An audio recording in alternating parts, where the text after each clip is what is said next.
When you divide the land by lot as an inheritance, you are to set aside a portion for the Lord, a holy portion of the land, 25,000 cubits long and 20,000 cubits wide.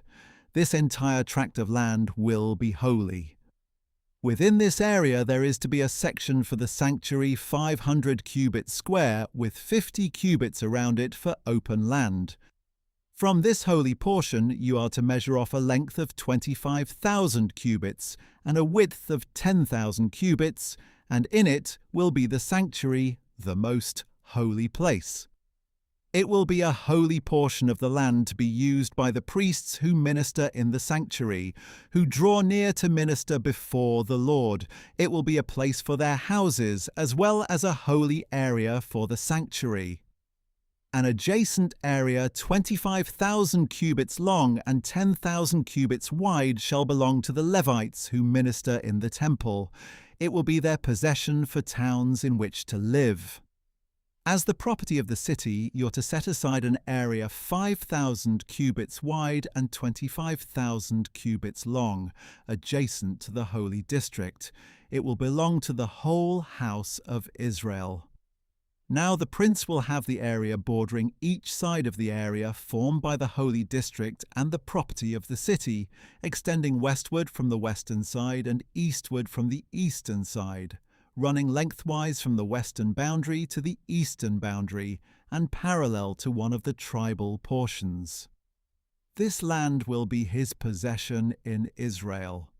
And my princes will no longer oppress my people, but will give the rest of the land to the house of Israel according to their tribes.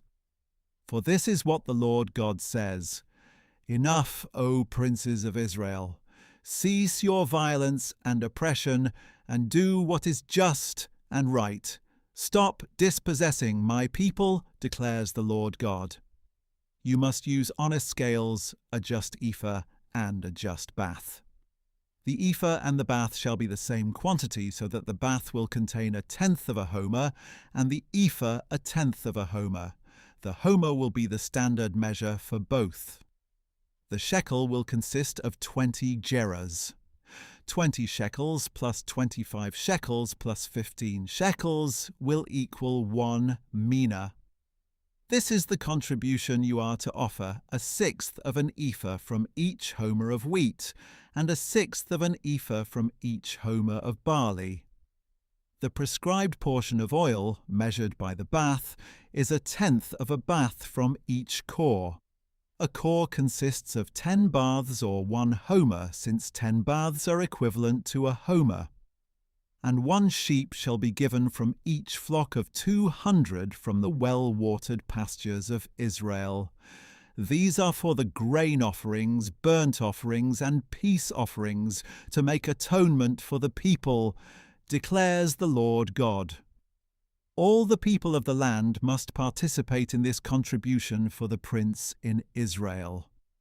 And it shall be the prince's part to provide the burnt offerings, grain offerings, and drink offerings for the feasts, new moons, and Sabbaths, for all the appointed feasts of the house of Israel.